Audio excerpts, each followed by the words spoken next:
శివకుమార్ గారు ఒక్క నిమిషం మళ్ళీ మాట్లాడతాను మీతో. మనకి అందుబాటులోకి సీనియర్ జర్నలిస్ట్ అక్షర సత్యం గారు వచ్చారు ఫోన్ లైన్లో, వారితో ఒకసారి మాట్లాడదాం. అక్షర సత్యం గారు నమస్కారం అండి. వైసీపీ హయాంలో గంజాయి సాగును ప్రోత్సహించారా? ఒక సిండికేట్గా ఏర్పడి బిజినెస్గా దీన్ని ఎంటర్టైన్ చేసి యువత భవిష్యత్తుని పాడు చేశారని ప్రజలు, ముఖ్యంగా తల్లిదండ్రులు యువగళంలో లోకేష్కి చెప్పడం, దీని మీద సీరియస్ యాక్షన్ తీసుకోవడం, ఇక మేము కట్టడి చేశామని వైసీపీ చెప్తుంది. మీరేమంటారు? ఛానల్లో ఉన్న పెద్దలందరికీ కూడా నమస్కారం సార్. సార్, ఏ ప్రభుత్వం కూడా ఇంటెన్షనల్ గా గంజాయి సాగుని ప్రోత్సహించదు. అయితే ఇప్పుడు ఒక్కొక్క ఎమ్మెల్యే 150 కోట్లు 100 కోట్లు ఖర్చు పెట్టాలి కాబట్టి వాళ్ళు పెట్టిన ఖర్చు రాబెట్టుకోవడానికి అక్రమ మార్గాన్ని వెళ్తున్నారు. పండిస్తున్న గంజాయికి ఒక మార్కెటింగ్ సౌకర్యం కల్పిస్తున్నారు, లేదా వీళ్ళు కొనడం, లేదా వీళ్ళు బ్రోకరేజ్ చేయడం, కొనడం చేయడం వల్ల దానికి లీగలైజ్డ్ ప్రాబ్లమ్స్ లేకుండా అధికారంలో ఉన్న వాళ్ళు, ప్రతిపక్షంలో ఉన్న వాళ్ళు సహకరిస్తున్నారండి. అది ఓపెన్ సీక్రెట్. ఎందుకంటే గత 4 సంవత్సరాల్లో చూసుకుంటే ఏ స్టేట్ లో గంజాయి పట్టుబడినా కానీ ఆంధ్రాతో లింక్ ఉందనే వార్తలు మనం అంతా చూసాం. గతంలో వైసీపీ ప్రభుత్వం ఉన్నప్పుడు ఒక డీజీపీ గారిని కూడా గంజాయి సంబంధించిన లింకుల గురించి తీసేశారు, ఇది గంజాయిని అంచివేస్తడానికి ట్రై చేస్తున్నారని ఒక డీజీపీ గారిని కూడా, గౌతమ్ సవాంగ్ గారిని తీసేశారని ఆరోపణలు కూడా వచ్చినాయి. ఇక్కడ వచ్చిన తర్వాత ఒక కంటైనర్స్, అనేక కంటైనర్లు ఇది కాకినాడ ఎక్కడికో వస్తే పట్టుబడ్డాయని అందరూ చెప్తారు. ఇప్పుడు డిబేట్ లో కూడా చెప్తున్నారు, వైసీపీ వాళ్ళు ఏమంటున్నారు, టీడీపీ వాళ్ళతో సంబంధం ఉంటే టీడీపీ వాళ్ళు చేశారన్నారు. మరి టీడీపీ వాళ్ళు చేస్తే జగన్మోహన్ రెడ్డి గారు ప్రభుత్వంగా సత్యం గారు, స్టేట్ మీడియాని పక్కన పెడదాం, నేషనల్ మీడియాలో పోలీసులు కుప్పలుగా ఈ గంజాయిని పెట్టి కాల్చినటువంటి వీడియోలు కూడా వైరల్ గా మారాయి వైసీపీ హయాంలో. మరి వైసీపీకి సంబంధించి వారేమో జగన్మోహన్ రెడ్డి గారు చాలా స్ట్రిక్ట్ గా ఉన్నారు, ఈ విషయంలో కట్టడి చేశారంటున్నారు.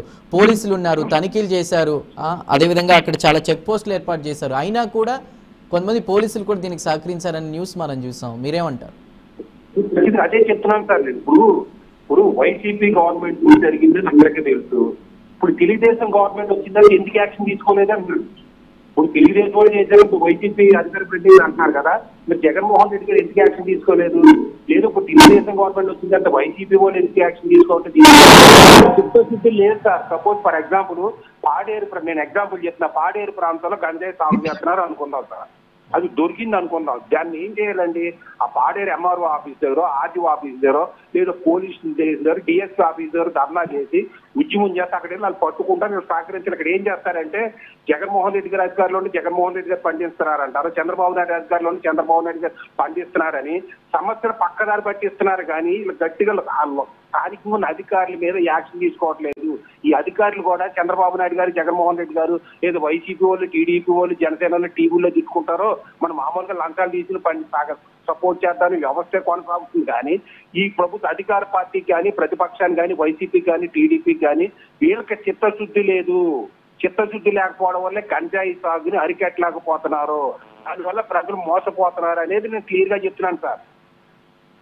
ఇప్పుడు ఏదైనా జరిగాడు, సపోజ్ మన కుప్పంలో ఒక అప్పు తీసుకున్న మంది చెట్టు కట్టేశారంటే చంద్రబాబు నాయుడు గారి ప్రభుత్వంలో చెట్టుని కట్టడానికి చంద్రబాబు నాయుడు గారికి సంబంధం ఏంటండి? వడ్డీ తీసుకున్నవాడు ఎవరు మెంటాలిటీ అని అలాగే ఉంటుంది ఏ గవర్నమెంట్ అయినా. వాడి మీద యాక్షన్ తీసుకోవాలి. అక్కడ ఉన్న పోలీస్ స్టేషన్ల మీద, రెవెన్యూ ఆఫీసుల మీద విమర్శలు చేయాలి. కానీ చంద్రబాబు నాయుడు మీద, జగన్మోహన్ రెడ్డి మీద టీవీలో తిట్టుకుని రోడ్ల మీద ధర్నాలు చేయడం వల్ల సమస్య పక్కదారి పడుతుంది. కానీ సమస్యలు పరిష్కరించడం లేదు. సమస్య పరిష్కరించే విధంగా వైసీపీ కానీ, టీడీపీ కానీ, ఏది ప్రభుత్వాలు కానీ గట్టిగా పనిచేస్తే అధికారుల భయం వస్తుంది. అధికారులు, ప్రతి అధికారికి తెలుస్తారు ఏ పొలంలో, ఏ ఊర్లో, ఏ గ్రామంలో ఏ సర్వే నెంబర్లో పనిచేస్తారో అందరికీ తెలుసు.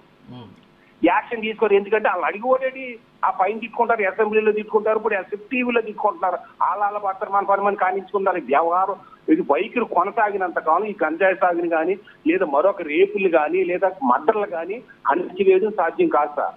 రాజకీయ పార్టీల వైఖరి మారాలి. ఇటువంటి రాజకీయ పార్టీలు ఎన్నుకుంటున్న ప్రజల వైఖరిలో కూడా మార్పు రావాలి సార్. రైట్ రైట్ అక్షయ్ సత్యం గారు, థ్యాంక్ యూ అండి, మీరు మీ వ్యూ షేర్ చేసుకున్నందుకు. చక్రపాణి గారు,